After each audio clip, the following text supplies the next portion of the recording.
Mereka memberikan bantuan pada orang hanya supaya orang itu bisa survive hidup, tapi kemudian tidak kemudian memberikan satu bentuk empowerment, satu bentuk penguatan pada orang agar mereka bisa mandiri secara hidup gitu.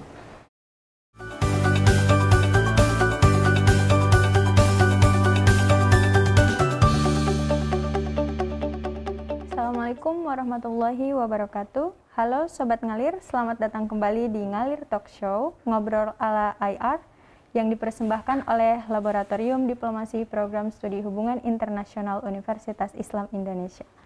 Saya, Leli Mufliah, akan menemani Sobat Ngalir berbagi cerita dan inspirasi dengan tamu-tamu istimewa kita.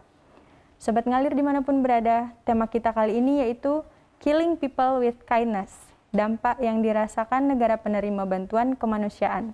Dan episode kali ini telah hadir bersama kita yaitu Bapak Haza Min Fadli Robi, SIP MSc. Assalamualaikum Pak Haza. Bagaimana kabarnya Bapak? Alhamdulillah. Alhamdulillah. Baik Sobat Ngalir, tema kali ini juga sesuai dengan mata kuliah yang diampu oleh Bapak Haza, yaitu Aksi Kemanusiaan Global. Betul ya Bapak? Betul. Baik Bapak, mungkin Sobat Ngalir sebelumnya, Sobat Ngalir dan juga saya tentunya sangat penasaran Bapak dengan apa yang membuat mata kuliah Aksi Kemanusiaan Global ini menjadi menarik untuk dipelajari. Oke, bismillah, terima kasih teman-teman Ngalir untuk undangannya. Kenapa kemudian mata kuliah Aksi Kemanusiaan Global itu jadi berbeda dari mata kuliah lain?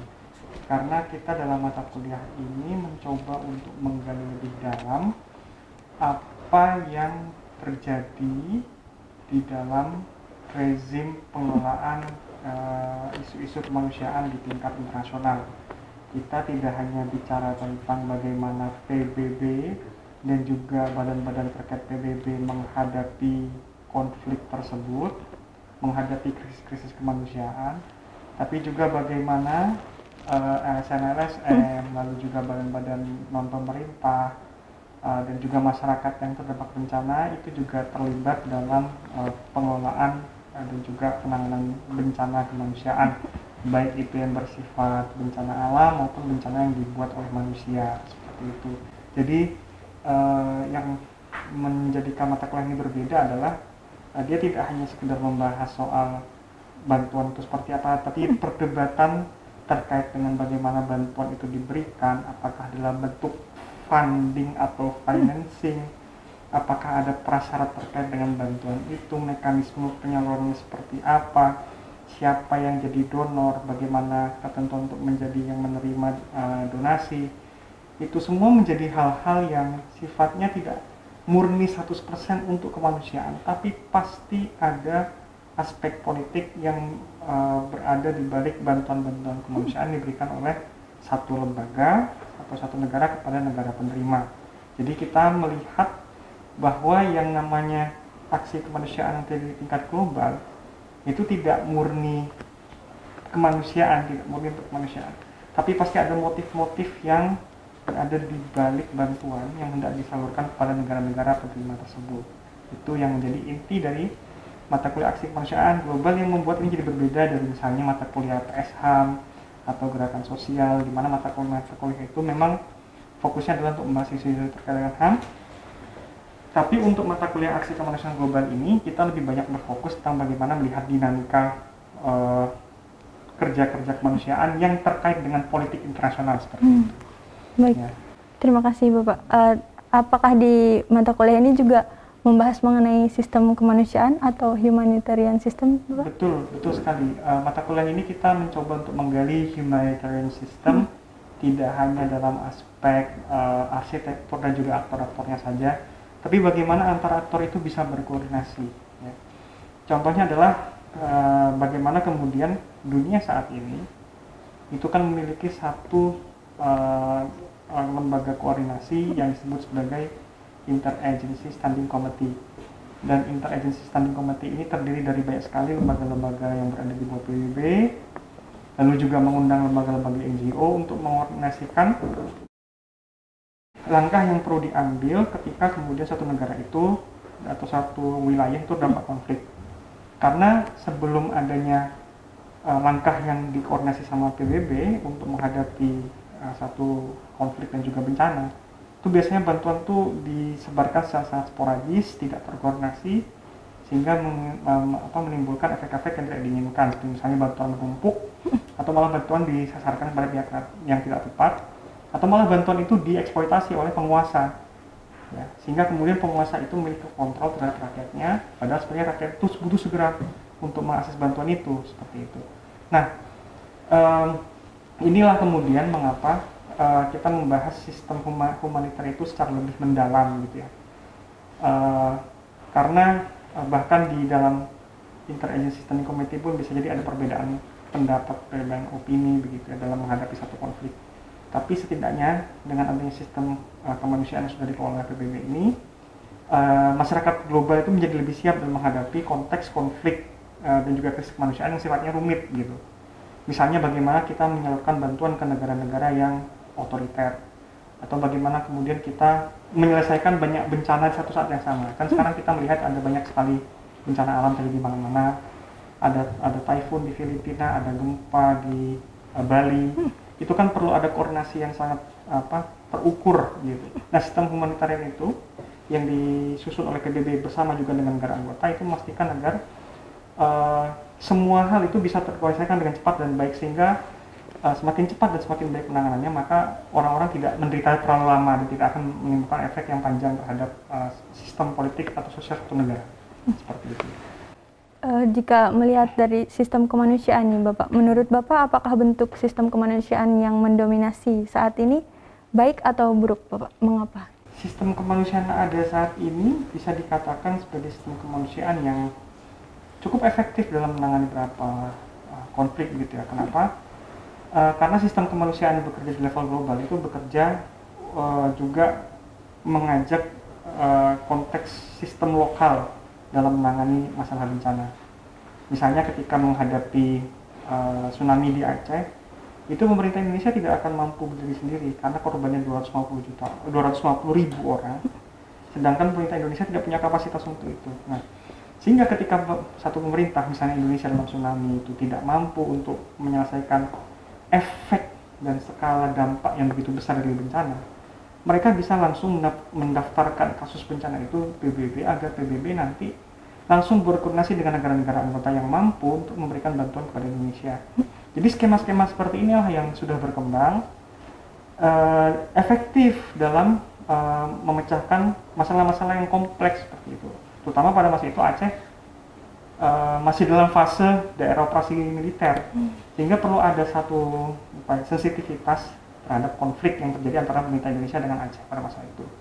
Nah, kebetulan sekali memang di PBB itu sudah ada yang disebut sebagai cluster approach. Jadi bagaimana kemudian negara-negara yang ada dalam lingkup PBB itu kemudian dan juga lembaga-lembaga otonom, badan-badan yang ada di dalam PBB itu bekerja sesuai dengan field of expertise atau bidang-bidang yang mereka sudah menjadi keahliannya. Misalnya untuk soal pangan. Untuk soal pangan ketika terjadi bencana, itu langsung FAO yang memberikan bantuan dan bekerja langsung di situ. Secara spesifik nanti FAO akan berkoordinasi dengan yang namanya Kementan atau Kementerian Pertanian, dan semua komunikasi yang terjadi antara Kementerian Pertanian dengan FAO itu dikelola oleh Humanitarian Country Team. Humanitarian Country Team ini adalah biasanya orang-orang PBB yang mereka itu sudah punya pengalaman panjang mengkoordinasi bantuan, dan nanti mereka ini akan membantu komunikasi antara pemerintah lokal, nasional, dan internasional dalam pengelolaan bantuan misalnya. Atau dalam soal rekonstruksi setelah bencana itu nanti akan ada UNDP, United Nations Development Program. Nanti mereka akan memberikan entah dalam bentuk in-kind atau in-cash seperti itu ya. Bisa diberikan dalam bentuk bantuan berupa beton atau material, atau bisa berupa duit gitu. Nah, nanti mereka bekerjasama dengan Kementerian untuk misalnya membangun shelter, membangun jalan, jembatan yang rusak gitu. Jadi tidak ada yang namanya tumpang tindih, dan ini sistem ini sangat efektif ya dalam mengelola bencana di berbagai macam tempat, terutama di Indonesia, di Palu, di mana, di Bali, di Aceh ya, itu sudah cukup efektif. Meskipun kemudian yang masih jadi masalah adalah political willingness dari setiap pemerintah nasional dan juga pemerintah daerah untuk memastikan bagaimana nanti dana-dana yang sudah turun dari PBB entah dalam bentuk hibah atau dalam bentuk soft loan, itu tidak dikorupsi oleh pemerintahan lokal. Nah, yang sering kali terjadi adalah bahwa budget-budget bencana ini, tapi sebagian besar konteksnya kalau di Indonesia yang dikorupsi adalah ini ya, APBN atau APBD yang diberikan dari pemerintah ya, dalam bentuk bantuan langsung gitu. Itu biasanya dimainkan. Nah, ini kemudian membawa kita pada isu bagaimana sistem humanitarian, sistem kemanusiaan dalam konteks negara berkembang itu sangat rentan sekali korupsi. Dan kemarin KPK juga sudah mengingatkan bahwa ada ancaman yang sangat besar bagi negara-negara yang rentan bencana juga negara berkembang yang tidak serius dalam menangani masalah korupsi dalam bencana. Semakin marak korupsinya, maka semakin lama recovery dari bencananya itu gitu. Sehingga saya pikir kajian-kajian terkait dengan bencana dan korupsi, bagaimana kemudian kita melihat kemarin saat pandemi bahkan mantan Menteri Sosial itu juga mengambil jatah dari apa yang kemudian disebut sebagai bantuan sosial itu. Gitu. Itu harus kita terus antisipasi untuk memastikan bahwa Indonesia akan jadi negara yang tangguh bencana, gitu. Dan dana-dana yang ada tidak mudah dikorupsi. Baik, seringkali banyak yang memanfaatkan dari itu ya. apa ya. Betul sekali. Dan itu harus ada mekanisme yang lebih ketat di nasional. Meskipun internasional sudah mengatur bahwa salah satu value yang penting untuk dipegang oleh setiap aktor yang terlibat dalam kerja kemanusiaan adalah transparansi. Entah dalam bentuk penggunaan dana atau penggunaan income, itu harus kelihatan semua. Dan biasanya itu akan diminta laporan, terutama kalau dari lembaga donor. Itu mereka pasti akan minta implementasinya seperti apa, plannya seperti apa. Gitu.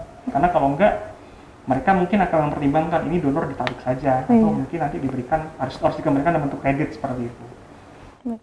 Nah, menyangkut tadi saya sedikit menyangkut dengan judulnya yaitu Killing People with Kindness. Ada satu istilah yang pernah saya temukan dalam bukunya Christopher, yaitu Doing Bad by Doing Good. Nah, itu di dalamnya terdapat istilah Killing People with Kindness. Yang berarti membunuh orang-orang dengan kebaikan, seperti itu. Nah, bagaimana pendapat Bapak mengenai Killing People with Kindness dalam konteks pemberian bantuan kemanusiaan ini? Oke, terkait dengan soal Killing People with Kindness, biasanya kan kita lihat bahwa orang-orang yang membantu dalam konteks bantuan kemanusiaan itu kan pasti berbuat baik ya. Tapi ada juga konteks di mana kemudian bantuan itu justru memperpanjang bencana. Nah, ini kita bisa lihat terutama di konteks Haiti ya. Haiti itu profilnya adalah sebuah negara yang dia itu negara yang tidak pernah lepas dari status less developed country atau negara yang berada di status ekonomi yang sangat rendah. Kenapa seperti itu? Pertama karena pemerintah Haiti itu tidak membangun sistem ekonomi yang menjamin kesetaraan dan membuka akses pekerjaan dan juga akses mata pencaharian untuk menjamin kesejahteraan ekonomi masyarakat. Sehingga kemudian kekayaannya memang terjebak di satu kelas saja, yaitu kelas pegawai atau intelektual yang mereka ini terdidik di barat seperti itu. Sehingga kemudian mereka terisolasi dari masyarakat Haiti yang kurang lebih 90% itu masih miskin gitu.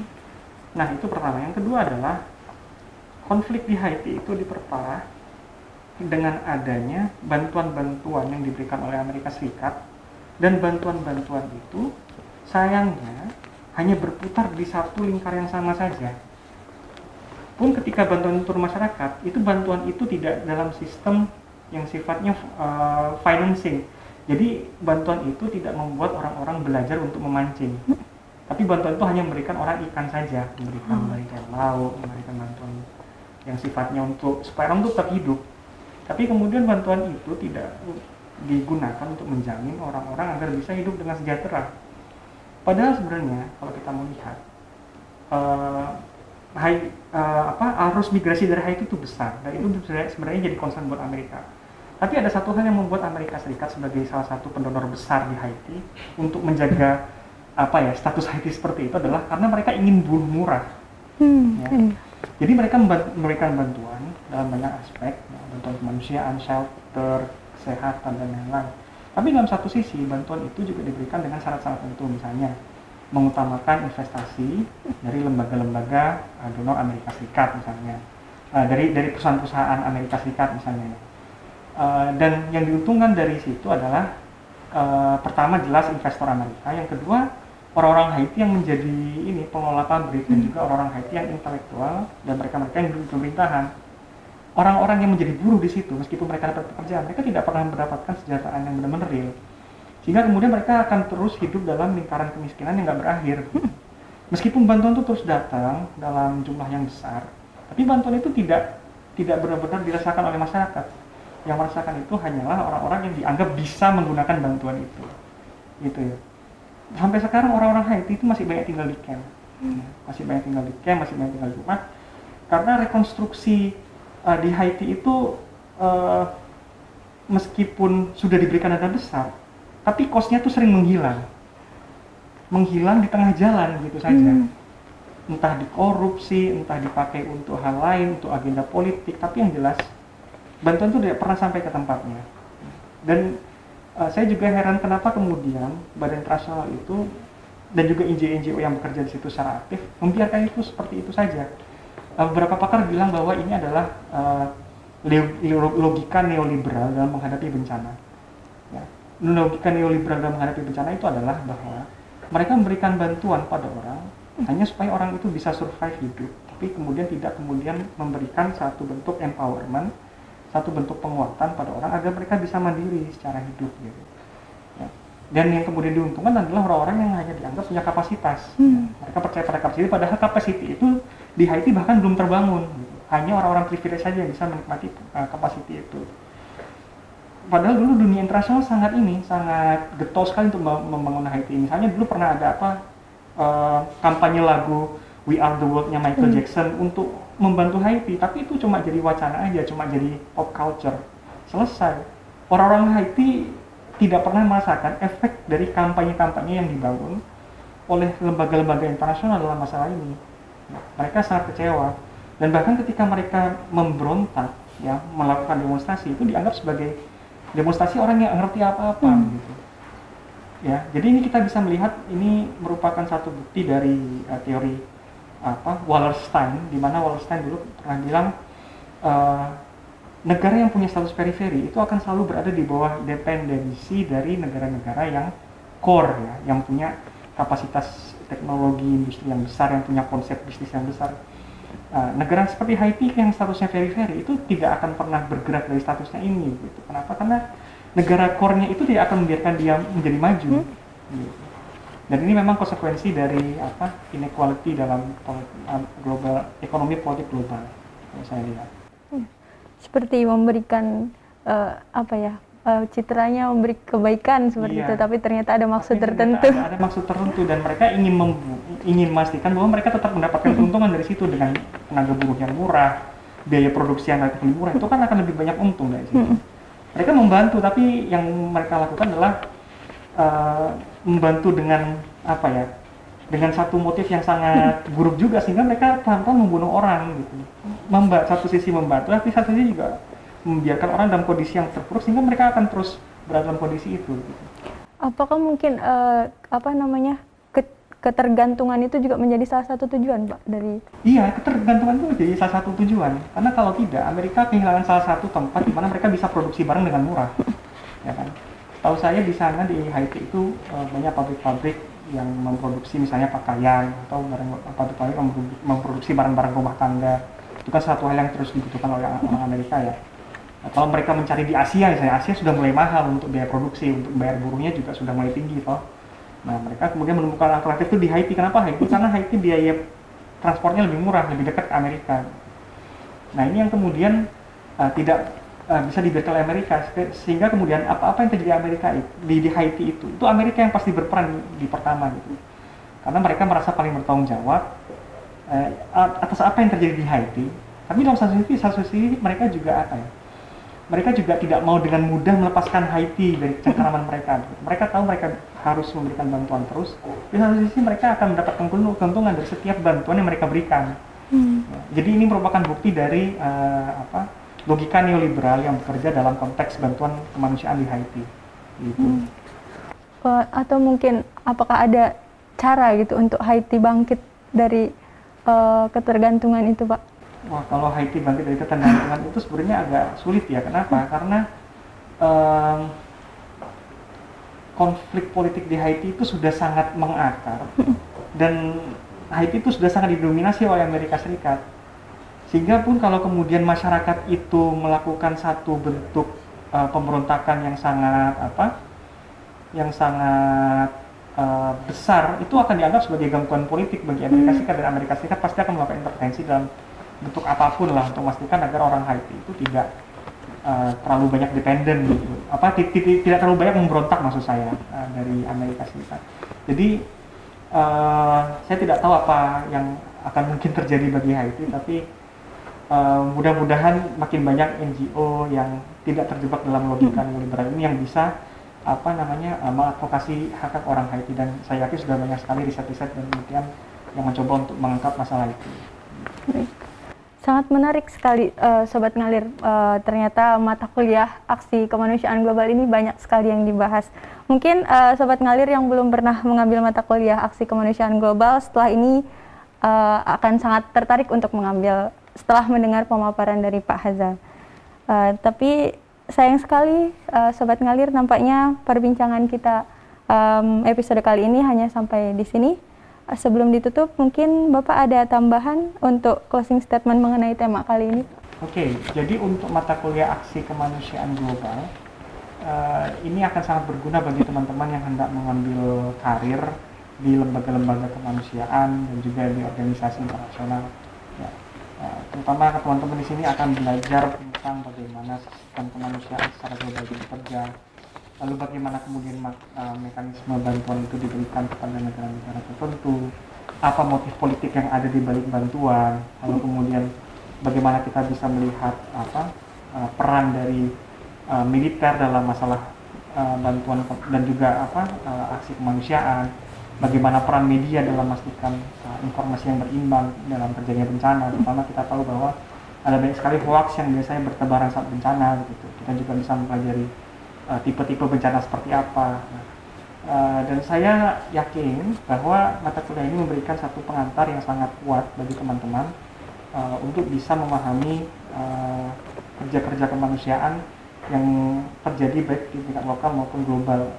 Karena akan ada banyak sekali alat-alat analisis, teori, metodologi yang teman-teman pelajari, sehingga nanti teori-teori yang teman-teman gunakan itu harapannya bisa teman-teman gunakan juga saat berada di dunia praktik, ya, baik entah itu saat magang maupun nanti ketika bekerja di lembaga-lembaga dan juga organisasi internasional tersebut. Luar biasa Bapak. Terima kasih banyak Bapak sudah berkenan hadir untuk mengisi menjadi narasumber di Ngalir Pandangan ini. Kemudian terima kasih juga kepada Sobat Ngalir yang sudah setia menyaksikan Ngalir Talk Show yang dipersembahkan oleh Laboratorium Diplomasi Hubungan Internasional Universitas Islam Indonesia. Sampai ketemu lagi di episode Ngalir selanjutnya. Jangan lupa untuk like, subscribe, dan share channel ini. Saya Laili Mufliha mohon undur diri. Wassalamualaikum warahmatullahi wabarakatuh.